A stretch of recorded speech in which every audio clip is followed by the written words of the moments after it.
What is up YouTube, I'm Royal, I'm rank 1 Wildrift and I have just hit Challenger in the new season and I want to show you the technique that I've used the most to stomp my opponents and get massive leads in lane, and that's resource and minion denial. It's not just about setting yourself up for success and getting ahead, but it's also about putting your opponents behind, and this is exactly what this video is going to focus on. I'm going to show you 3 different techniques, and before any of you accuse me of this being a low elo game and a low elo Shen, this is a Grandmaster Shen player. I was Grandmaster when this game happened, I'm now already Challenger, so this is a very high elo game. So I'm going to look at 3 different techniques. First, let's look at the early laning phase. So we're playing against Shen and we're both running Grasp, but of course Garen is going to have the stronger level 1 trade with his first ability as long as he can play around the shield. So I've already done a good job playing around the shield. I'm using my first ability whenever I can to bonk him with the Grasp, but here's where it becomes interesting, right? I have won the very early trades, and now he has minions that are low HP. You can see this melee minion is very low HP, so I'm immediately going on the aggressive to try and zone him from this minion, or I'm gonna get the Grasp proc. So his options are to go ahead and go and last hit this minion.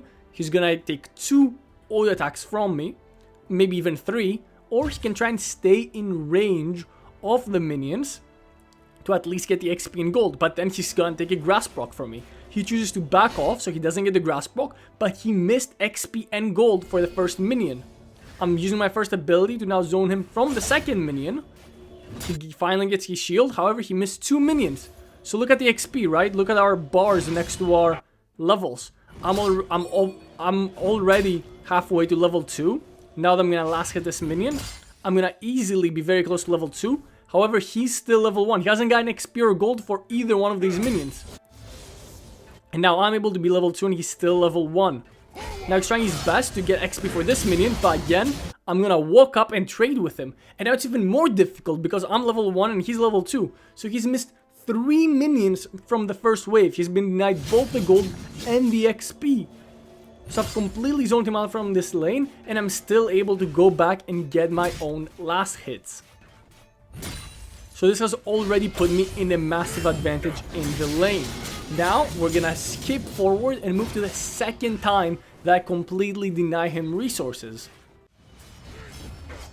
So I'm playing extremely aggressive because I already have a massive XP and gold lead. So I'm punishing him under turret, I'm getting turret platings, I'm doing as much as I can. And Jax is coming in for a gank. I actually get taunted under turret here, which is a big overextension from me. However, using my second ability, thank you for the Garen buffs by the way, I'm able to immediately run away and survive. I get my ulti, we're able to get the Jax, and we're able to get the Shen. But now pay close attention to what I do afterwards. After the Lilia gets the Shen, I go for the turret, I get a plating, right? And now, what's my option, right? What would most players do in this situation? You have a new wave coming in. Most players in this situation would continue auto-attacking the turret, right? And get the turret. However, there's 1, 2, 3 melee minions, 1 cannon minion, and 1 ranged minion that the enemy will easily farm. Instead, what I do is, I wait, I don't get the turret, I wait in this bush, I get these minions, and in the meantime, this turret is killing the enemy minions. So he's already lost a cannon minion, and he now loses a melee minion.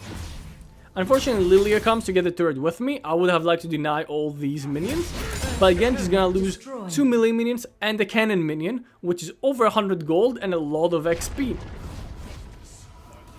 Now, I'm gonna skip forward to the 3rd time that we deny him a bunch of resources.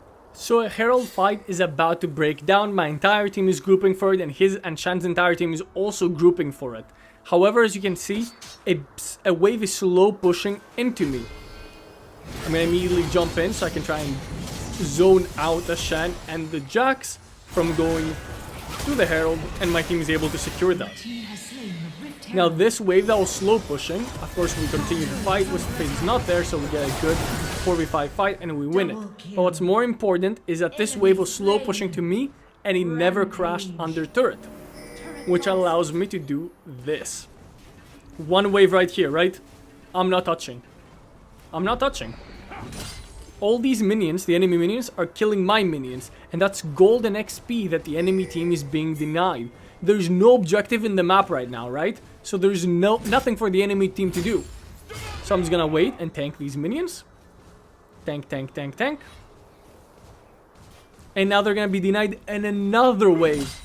Completely denied. So 2 waves completely lost by the enemy, while they try to make some kind of play happen mid, but of course there's nothing they can do because there's no objectives and my team is able to easily defend it. Now eventually I do decide to kill the wave because Shen has now grouped mid, right? They're 4 mid. So now I could keep freezing this wave, right? I could easily keep freezing this wave. However, if I did freeze another one, there would be the danger of my team making stupid plays, like it kind of looks like Lilia is making. For some reason, she's fighting 1v3. So now I want to create pressure so I can group with my team and get objectives, right? But, okay, she doesn't end up dying. Oh, there's a fade behind. Anyway, if my Lilia was not doing any of this and she was just clearing the wave, I could easily just keep freezing the wave. However, Lilia got greedy, she was starting to make plays, and I decided, okay, look, I'm gonna push this wave now, since Shan has already shown mid and he's low HP, and I'm gonna be able to get quite a bit of turret damage. I'm actually able to get the entire turret, and I almost killed a Twisted Fate as well, because I used the Scorpion, right? So there were 3 times where I managed to deny him minions. Early in the laning phase with strong trades. When taking turret, I let minions die to the turret before taking it, and then later into the game, I froze waves. And you can see in the scoreboard, I actually have over a 4,000 gold lead in my lane. And obviously this was an easy dub after this massive gold lead built up, not just by me getting resources, but by denying him resources. Just look at how much gold he has compared to the rest of the game, right? He's even way further behind than the supports. He's 1,200 gold behind the supports. So if you enjoyed this video and you learned something from it, please leave a like, comment down below so I know to keep making these types of videos, and subscribe for more Wild Rift content.